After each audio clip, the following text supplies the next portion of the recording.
राजकीय महाविद्यालय बूंदी के प्रिय विद्यार्थियों, हम यहाँ एमए उत्तरार्ध हिंदी में जो पढ़ने वाले हैं वो पेपर है आधुनिक हिंदी काव्य। आधुनिक की हिंदी काव्य का पाठ्यक्रम क्या है, इसको हम पुनः देखेंगे और आगे जो पढ़ने जा रहे हैं उसके बारे में आपको बताया जाएगा। पाठ्यक्रम इस तरह से है: आधुनिक काव्य, प्रथम प्रश्न पत्र, काव्य नंबर 3। इसका नाम हुआ आधुनिक काव्य। इस प्रश्न पत्र में कुल 5 इकाइयां आपको पढ़नी हैं। पांचों में से ही सवाल आने हैं। इकाई 1 में साकेत पढ़ेंगे। साकेत के 10 सर्गों में से केवल 9वां सर्ग आपको पढ़ना है और इसमें आपको कुछ हिस्सा पढ़ा भी दिया गया है। इस तरह से इकाई नंबर 1, जिसमें मैथिली शरण गुप्त का साकेत खंड काव्य चलता है, ये आप कुछ परिचित हो चुके हैं। इकाई नंबर 2, जिसका पाठ अब हम करने वाले हैं, इसमें भी 10-12 सर्गों में से केवल 3 सर्ग पढ़ने होंगे। 3 सर्गों के नाम क्या है? चिंता, श्रद्धा, ईड़ा। इसी इकाई में दूसरे कवि और उनकी रचना है राम की शक्ति पूजा, सरोज स्मृति, जो अनामिका संग्रह से लिए गए हैं।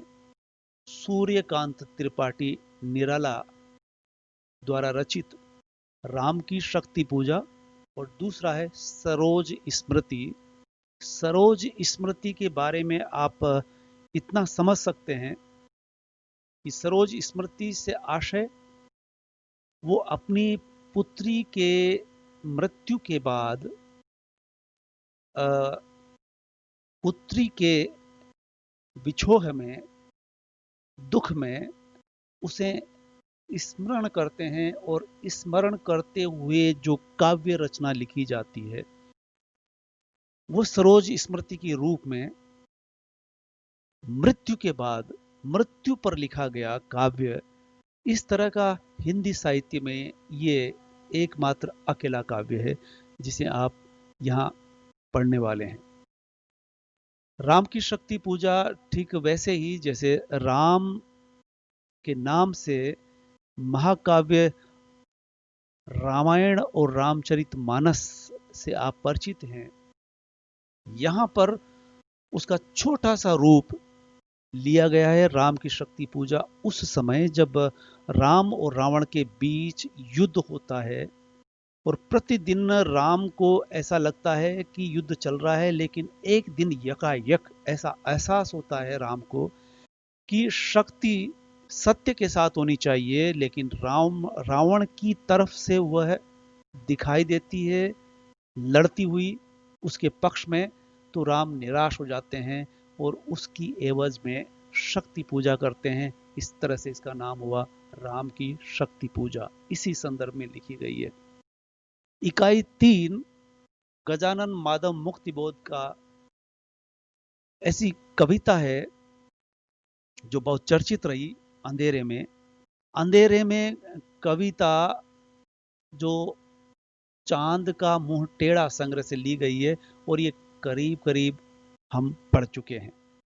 और जो नहीं पढ़े हैं वो व्हाट्सएप ग्रुप में जाएं और मेरे चैनल से जुड़ करके आप अंधेरे में जितने भी व्याख्यान नंबर 1 से लेकर 20-22 तक आप रोज देखते जाएं। अंधेरे में कविता वहां सुन सकते हैं और समझ सकते हैं।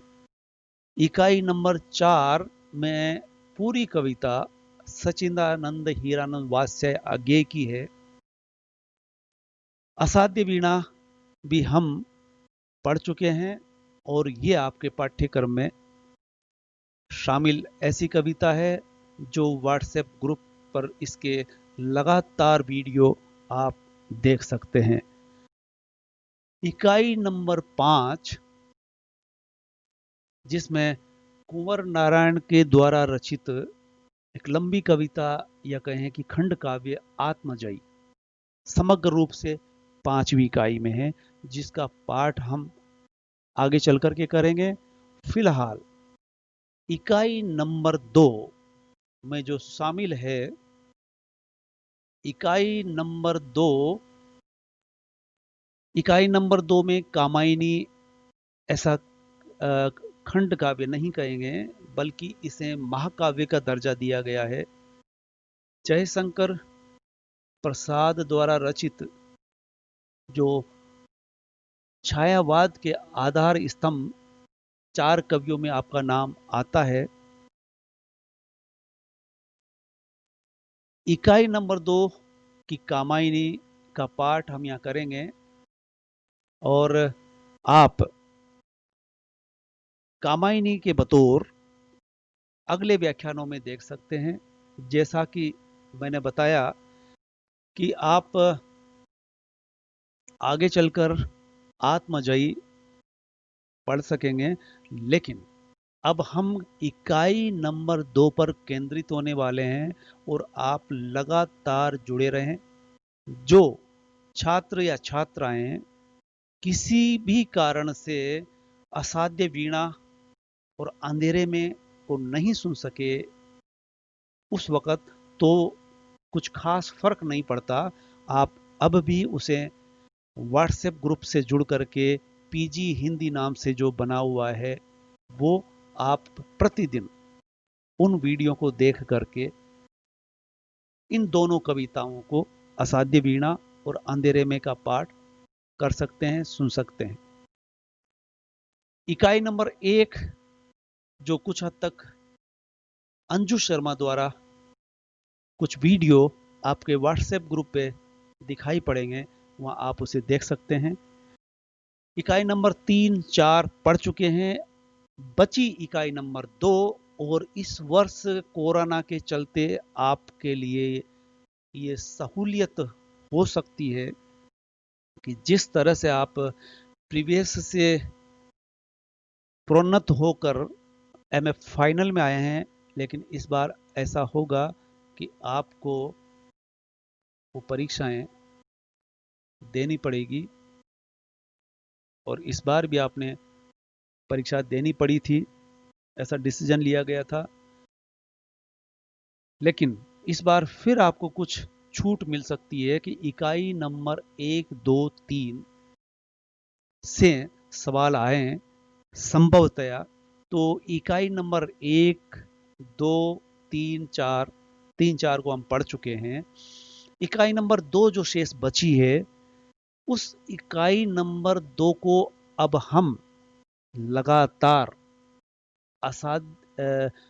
कामायनी, जिसके 3 सर्ग चिंता, इड़ा और श्रद्धा को पढ़ने जा रहे हैं।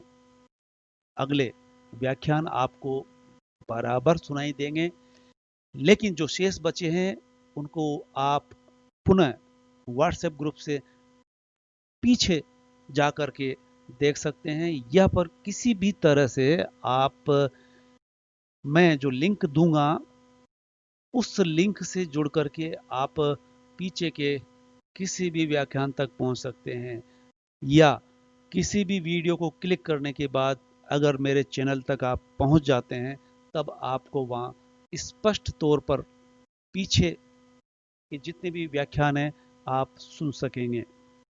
तो ये आपको सुविधा रहेगी। अब हम आगे चल करके एक ही यूनिट जो बची है, और वो यूनिट प्रतिदिन या सप्ताह में कम से कम 3 या 4 वीडियो आप देख सकेंगे। वो आप क्या देखेंगे? अब तक जो देख चुके, लगभग 70% आपका पाठ्यक्रम पूरा हो चुका है। एमए अंतिम वर्ष यानी उत्तरार्ध का एमए हिंदी के विद्यार्थी इन वीडियो को देख करके लगभग अपना 80% पाठ्यक्रम सुन सकते हैं, समझ सकते हैं। इसके साथ बचा दूसरा यूनिट कामायनी। कामायनी को अब आप देखेंगे। फिलहाल हम कामायनी के बारे में इतना समझ जाएं कि कामायनी का मुख्य पात्र जिसका नाम है मनु, आपको याद होना चाहिए। इसके अलावा दो पात्र, जो महिला पात्र है ईड़ा और श्रद्धा। मनु देवताओं का अंश कहलाता है, या यूं कहें कि इसकी कहानी सृष्टि की ऐसी कहानी है जो हर देश में, हर धर्म में कहीं न कहीं किसी न किसी रूप में मिलती है, सुनाई पड़ती है। मनु यहां पर सृष्टि का ऐसा पहला व्यक्ति जो प्रलय आने के बाद बच जाता है, और वो बच जाता है इसी दौरान चिंता सर्ग में वो चिंता करता हुआ हिमालय के उत्तुंग शिखर पर बैठ करके, शिला पर बैठकर वो चिंतन कर रहा है, देख रहा है कि मैं वो देवताओं का ऐसा अंश एकमात्र बचा हूं, जो ये सोच सोच करके हैरान रह जाता हूं कि वो कथित देवता, जो देवता कहलाते थे, वो अपने भोग से, अति भोग से अतिक्रांत होकर के प्रलय में, उन्हीं के कारण प्रलय आता है। प्रलय अपने आप नहीं आती। प्रलय आने के पीछे आदमी होता है, मनुष्य होता है, और ये देवता अति भोग में लिप्त होकर के केवल भोग ही करते रहे। अति भोग के चलते एक दिन ऐसा आता है कि प्रलय आती है, जल वृष्टि होती है, जल प्रवाह में वो डूब करके मरते हैं। जिस महल में रहते हैं वो महल गिर जाता है, वहां प्रलय का पानी भर जाता है, वो सब तरफ प्रलय का पानी ही दिखाई देता है। ऐसे में वहां पर कोई देवता अवशेष नहीं बचते। किन्हीं कारणों से, किसी तरह से मनु बचते हैं, और मनु एक नाव में बैठते हैं। नाव में जितने भी बीज संभव हो सकते हैं नाव में रखते हैं, और नाव में बैठते ही वो देखते हैं कि लगातार वर्षा होती है और चारों तरफ पानी पानी दिखाई देता है। उस समय वो उसकी नाव हिलोरे लेते हुए, लहरें खाते हुए, लहरों के साथ बहने लगती है। फिर उनको हिमालय की वो चोटी दिखाई पड़ती है ऊंची, जो बसती है। उनकी नाव थपेड़ों खाते खाते उसके पास किनारे लगती है, और हिमालय पे जाकर के नाव से वो अपने पूरे बीज उतार करके उस उत्तुंग शिखर की शिला की छांव बैठ करके वो उस जल प्रलय को जो अब उतर रहा है उसे देख रहे हैं। इस तरह से मनु के द्वारा धीरे धीरे एक महिला दिखाई देती, उसका नाम श्रद्धा। उस श्रद्धा से मिलकर के वो, उनसे जो पहला पैदा होता है उसे मानव कहा गया है। और फिर एक दौर वो आता है जब वो श्रद्धा और मानव से अलग होते हैं, फिर उन्हें ईड़ा मिलती है।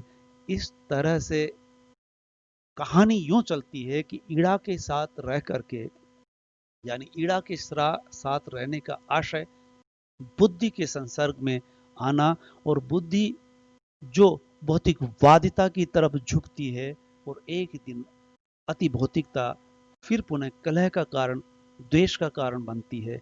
और इस तरह से वहां मनु प्रताड़ित होते हैं, वहां से निकाले जाते हैं, गिरते पड़ते।